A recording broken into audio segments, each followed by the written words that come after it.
I do speak to artists quite often. And for me specifically, I'm big on education and advocacy. At the end of the day, you are in control of your destiny. And if during our time together, I don't ever want you to be in a situation where it's easy for you to be taken advantage of. And I think that's why I, maybe more so than the average entertainment attorney, that's why I have so much contact with these artists, is because I put a very large emphasis on education.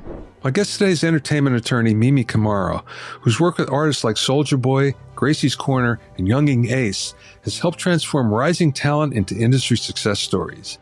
Mimi worked in business and legal affairs for Atlantic, Warner Brothers, and Encore Records, who are starting her own practice.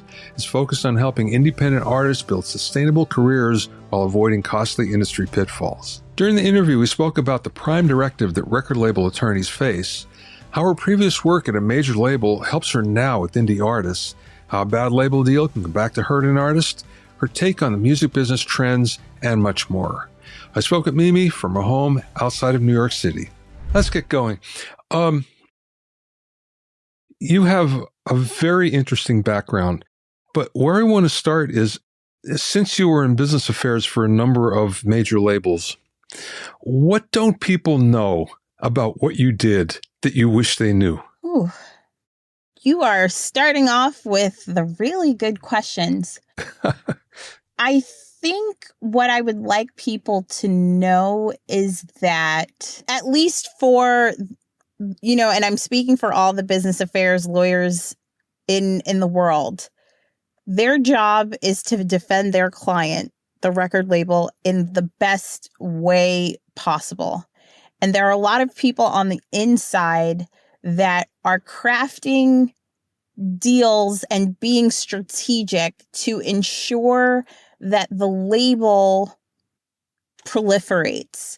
So I think a lot of times people think it's the big bad label and the lawyers are just trying to steal or, best a new artist. But especially in my seat, what we're trying to do is make sure that the bottom line stays at a certain level so we can sign a certain number of people during that fiscal year. And a lot of people who sit in my seat wake up every day trying to do the right thing.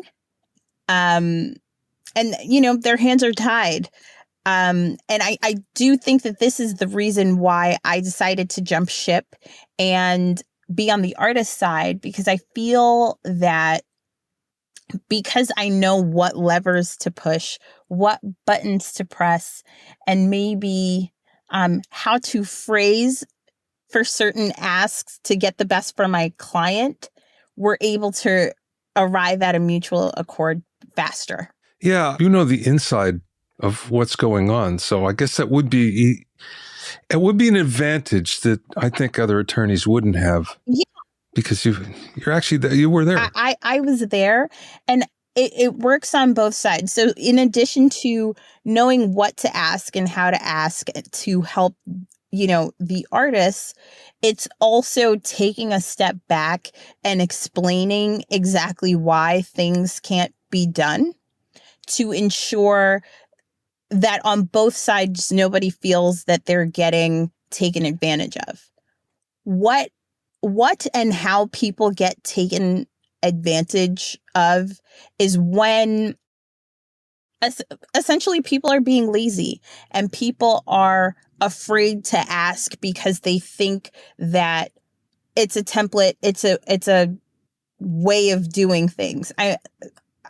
I might sound like I am talking out of both sides of my mouth with that last one. So I'm going to just be a little bit more precise. Yes, there are certain limitations that the business affairs attorney has, but that still doesn't mean that you don't go for the gusto and ask for what you want. But there is a way to ask, and there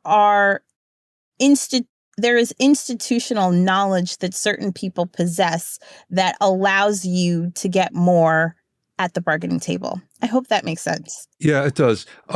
One more question about this, because I'm sure you want to talk about what you're doing now more than what you did then.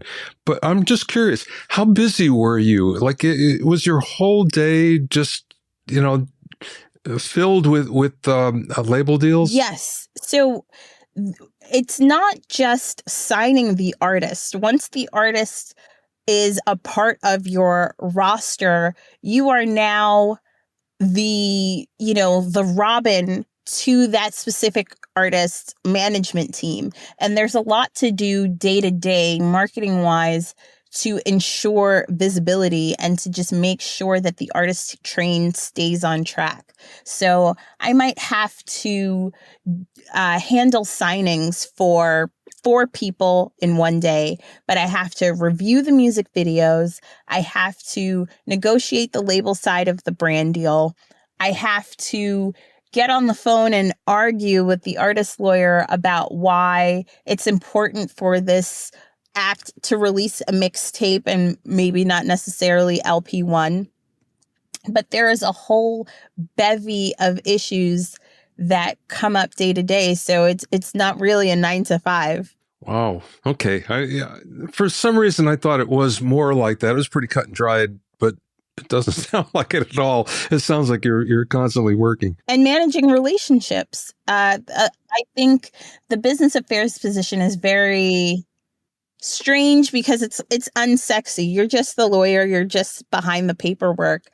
But sometimes you have to massage certain relationships and have certain tough conversations in order to prompt the artist not to jump ship and come and get back into the studio and work. There are many times where the creatives at the label and the creatives in the artist corner are at odds. And a lot of times you have to step in as a mediator and speak to the artist corner to be like, look, I know that this is not how you foresaw this going. Maybe there is, some amendment that we can make to the contract in order to get you to do this single with X artist that we think is beneficial for everyone. Okay, well, that leads me to my next question. So I think there are many artists that feel that even if they get a bad deal, it's better than no deal at all. But you don't feel that way, do you? No, not hardly. I understand, especially as an artist, it's really important to be financially secure, but a lot of times if you're not reading through things properly, you might be, and this goes back to the mixtape question that we were having before, you might think you're getting $50,000 on signing and $50,000 on the release of your first album. But depending on how you are commercially received, there might be intermediary product that you need to deliver before getting to that back end advance, as we so call it. And if the creatives at the label don't feel that you have enough juice to get to that album, that LP1, you could be sitting there with, for 4 years off of that $150,000 advance. So I think that is a lot of times where artists have to be honest with themselves in terms of, do I need to take a job? Do I really want this? Maybe I should go the distribution route as opposed to working with a major label, because that $50,000 check might be the last check that you get for the next 4 or 5 years. It seems like the way it's going, there are few labels that are willing to spend money in artist development, and they're mostly looking for a finished product or a near finished product. Is that the case? I think and I hate to give you a lawyerly answer, but I have to say that it depends. I think that there are parts of a whole, and that the labels see everything, at least where I worked at, as pieces of the puzzle. It's a pyramid. You can't have a label full of developing artists. You need to have that one big legacy act that's going to keep the lights on. You're going to need to sign several trending popcorn type TikTok things to have short bursts and influxes of cash. And then to maintain your credibility, so to speak, as a label and be able to say that you are a curator of artists, you're going to sign those diamonds in the rough that you are willing to wait 3 to 5 years to be something. And in terms of just my own client base, everything is really seasonal and cyclical. I will have people reach out to me and say, look, we're not looking for anything that's off the rails expensive. We want to plant seeds and build roots. Do you have, somebody that could use a little work? Because we're looking to get into a more curated sound and that kind of space and that kind of niche. Other times it's, okay, we see how many creates your artist in this region is doing. What's it going to take to get him to, put it off the table and come on the inside? So it really depends on the needs, and it depends on the labels. Some companies and some executives are more dedicated to artist development, and some executives are more dedicated towards building a business. And neither is wrong. It's just a matter of where you fit in. So I'm just curious about your clients. Are you approached, I think I know what the answer is, but are you approached more by artist management or the artists themselves? Ooh, excellent question. I would say it's a mixture of both, but at this time more artist management, and that is a function of my background, because a lot of times artists don't know who's who or what's what, and when they're trending or what have you, they just answer the first DM of the lawyer that came to them, and that's just kind of how that works. There are a lot of entertainment lawyers that spend time acting as pseudo A&Rs and just combing the streets and finding their rosters that way. But because of my previous experience and because I've met a lot of artist managers along the way, someone will say to me, I remember we did X deal. I heard you're on the outside. Can I introduce you to this client? And I think that if I were not coming from the inside and going outside, I would probably be one of those lawyers on the street tapping kids at shows and being like, look, I really like you. Can I sign you? But that's how the cookie crumbled. Wow. I knew that was happening with management because that's what they do. I didn't expect to hear about attorneys actually going out and soliciting like that. That's surprising. Otherwise, how would you sustain your business? And also, because a lot of artist signings now are data driven, all attorneys have a Chartmetric subscription, and all attorneys are looking at what's trending, what's hot, listening to it, and being like, okay, I feel like this, based on what the data is saying, these X labels are going to be knocking. So let me DM this guy and see if they are interested.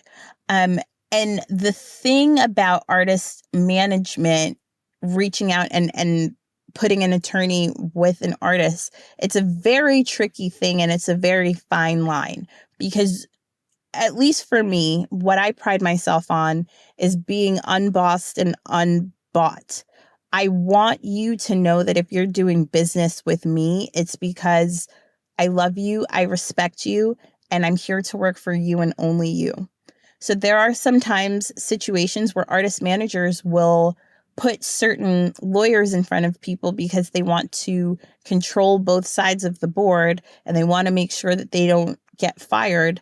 But other times there are managers who, really put blood, sweat, and tears into building an artist, and they're connecting the dots for somebody who wouldn't otherwise know. So for me, there have been many situations where I've had to walk away from potentially lucrative deals because I felt like I feel like I'm being puppeted right now, and I don't want to be in the middle of this. This is going to be a messy endeavor and a messy breakup. So I think for the independent artist, it's a tough go because you want to focus on your craft. A lot of people don't want to get into the nitty gritty of looking over the P&Ls and doing checks and balances. But so my advice to them is always rely on your gut and always rely on your heart. When you sit and you have a meeting, it doesn't matter who introduces you, you'll catch a vibe with someone and know if it's somebody that you can trust and know if it's somebody that you want to be in your corner. It's like dating. If you don't feel that spark, don't go down the road. Okay. Well, speaking of which then, so have you ever been approached by management and you like the management, but you didn't vibe with the artist at all? What do you do? Because you like the management, you can work with them. So yes, that has happened, and it doesn't happen every so often because I find that artists and managers, they're kind of like sibling relationships, and a lot of times there's that family feeling. So I can't say that it happens too often, but in the case where there is that shift and that difference, if it's a manager that I love and respect, and I know that they're going to put the work in and put their best foot forward in order for the artist to proliferate, I'm there and I'm going to do it. And that spark might not be happening because the artist is just really an artist and, gets the lawyer version of white coat syndrome and just, clams up around me and gets nervous just because I'm a lawyer. Maybe I'm related to a cop. I don't know. There are so many reasons why that spark doesn't work. But at least if on one side of the equation, I know that there's hard work and I know that there's honesty, I'm going to be there. But how often are you interfacing with the artist anyway? I mean, if you have management, that's probably who you interface with, right? Again, everybody is different. There are a lot of artists who can't get that peace of mind and go in the studio unless and until they go through things paragraph by paragraph with an attorney themselves. And those type of personalities are likely to have me on speed dial and call me at 3:00 in the morning because, they have a funny feeling about this and they want to go on tour, but they want to make sure that, they get this percentage of money because they want to invest it in this kind of business. So people are people and people are like that. So I do speak to artists quite often. And for me specifically, I'm big on education and advocacy. At the end of the day, you are in control of your destiny. And if during our time together, I don't teach you how to fish, I don't ever want you to be in a situation where it's easy for you to be taken advantage of. I want you to feel that you have the option of getting a mini law school education by working with me. And I think that's why I, maybe more so than the average entertainment attorney, that's why I have so much contact with these artists, is because I put a very large emphasis on education. On the other hand, most artists kind of, when it comes to business, their eyes glaze over. I know when you talk about branding to an artist, that all of a sudden you get this blank stare. They want to be creative. That's what artists do. So you have to deal with that too. You definitely do. And And that's why I'm very big on examples. I will tell you, look, if you're trying to be the next Sabrina Carpenter, this is where we need to go. And this is the language that we're looking for, and this is the money that we're looking for. So maybe you should spend your time socializing with this company and this A&R versus spending time over here because they're more catered to the low maintenance singer-songwriter. You have to break things down and make things palatable to them for them to stay on the road with you. And even if I'm getting into topics that might be too heady, they'll tell me, okay, please be quiet now. Let the accountant handle this. I don't really care. But when I bring comparison and real life examples, they stick with me a lot more often than you would think. Is there a mistake that you see artists continually making that you have to bring up to them? You have to educate them? It's not so much a mistake, but it's impatience. Especially now, I think that people are just, after the recent layoffs and consolidations that happened in the music industry, I feel that a lot of independent artists are panicking. And rather than work and make a hit and have proof of concept, I've noticed a lot of artists are getting into these broker dealer type of conversations. So they will spend time on spaces on X and meet people who have ins at other places and will give up royalty points and give up significant portions of their advance to skip the line and get signed today, as opposed to, making your mark, making your classic record that takes you out of here and riding the wave of that. I can't judge because everybody's financial situation is different and anyone's circumstances are different. And if it's a matter of being able to take care of your family today, as opposed to wishing on a star for 3 to 6 months down the road, it's a conversation that I wish people would have with their management, with their attorneys, with hell, even their friends.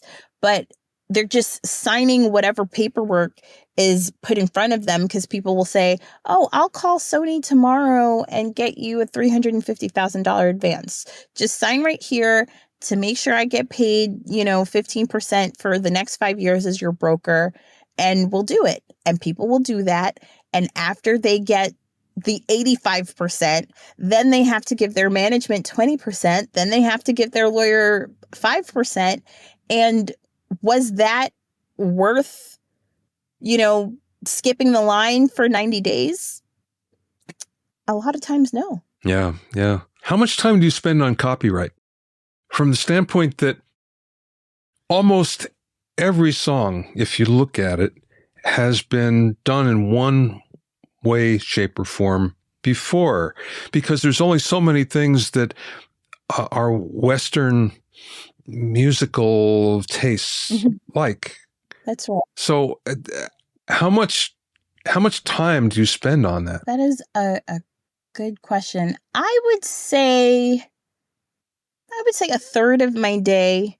A third of my day is based on that, on two sides of the equation. So it's either, even today, I have a young developing artist that just signed to a major label, and he has a song that everyone feels intrinsically is a hit, but there's a major sample in it.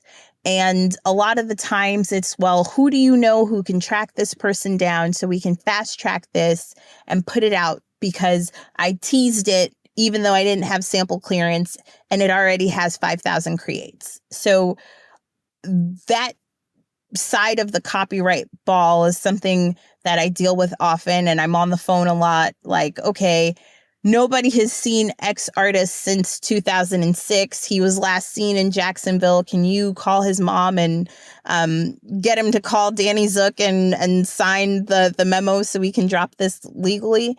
That happens a lot. And a lot of times I'm on the other side of the ball. Hey, I saw this on TikTok. This is my publishing. You have to take this down.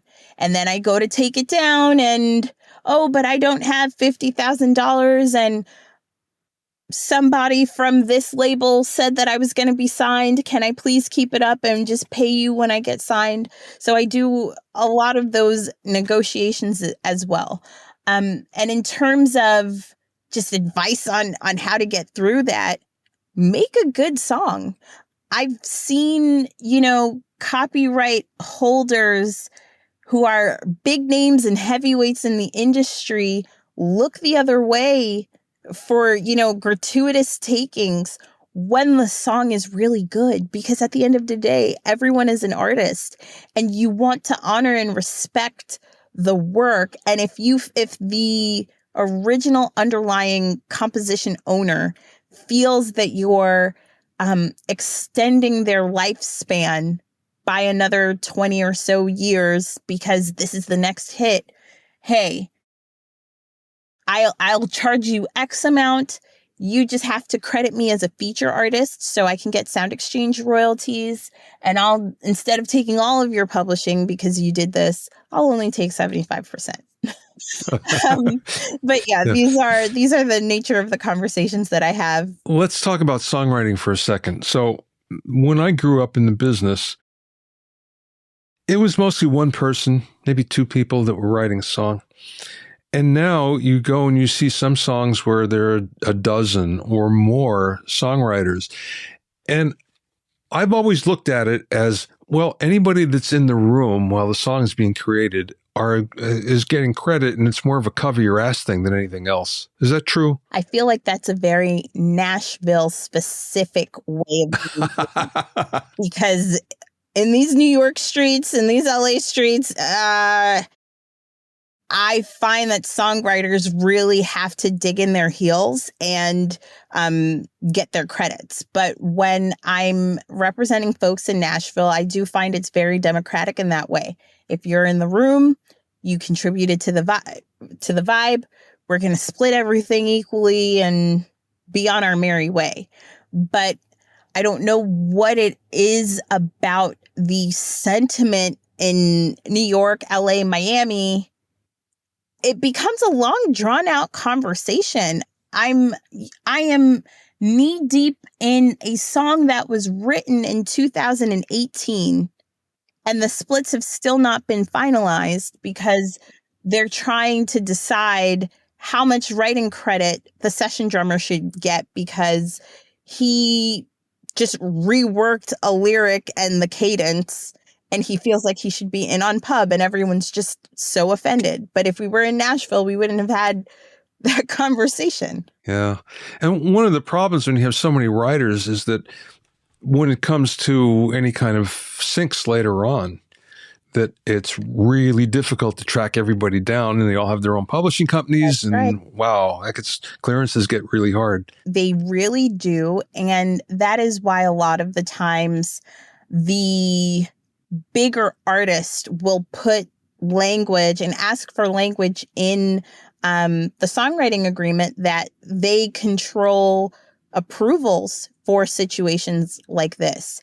And you get what you negotiate as a songwriter. If you want to eliminate my approval, maybe I'm going to take a little more of a fee up front for you to have that peace of mind. So I negotiate things like that on both sides of the equation. And it's, look, you contributed 12.5% to the composition. We still have 8 other people to get through. We're going to let this side of the ball control it, but for your time and effort, I'll give you an extra $5,000. So it's understanding that business needs to be done, because at the end of the day, the more syncs you have, the higher evaluation for your catalog.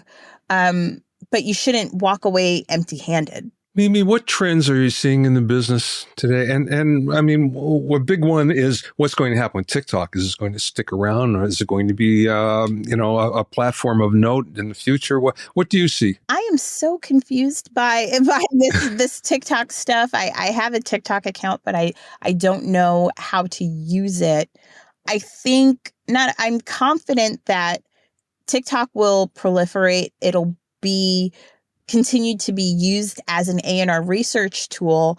But what I am finding is that more and more people are waking up to the fact that music discovery really happens on YouTube. This isn't 2020. In 2020, during the pandemic, I would say, yes, people were going to TikTok actively to find what's new and what's current. But now people are in a passive listening, passive watching mode. And it doesn't matter what demographic you are in. YouTube plays a big part of your discovery. So what I see happening is that artists are being more clever about the different ways that they distribute their music and package their music to have different revenue streams. Whereas I might tease on TikTok to know what song will be my single and then just put it directly on Spotify. I'm seeing that people are creating mood playlists. Okay, I might have released all these songs in 2015, but they still have life in them. Let me make some cool cover art, put, different hashtags and linking words in the description and get people to discover me this way. And it's working. And the reason why this is also really important, and it's something that I coach my clients to do and coach my clients to get through, is there's no subscription fee, and YouTube is a word that appears in almost any language. So where we're fighting for the same 250 million earlobes in the United States, you can have a billion earlobes in India because they're going on YouTube to see what's new and what's happening in the US, because they want to be a part of the conversation, and vice versa. People in the US are increasingly more interested in what's happening outside of the country to influence their sound. So we're talking about being a global business more as musicians, and YouTube is that passport. Yeah, TikTok is also banned in India, so that's true. That's a big reason for the YouTube overperformance, but they have their own government-sponsored video apps that do very, very, very well. Last question, Mimi. Thanks so much for your time. This has really been an enjoyable conversation. Well, I'm so glad that we could do this.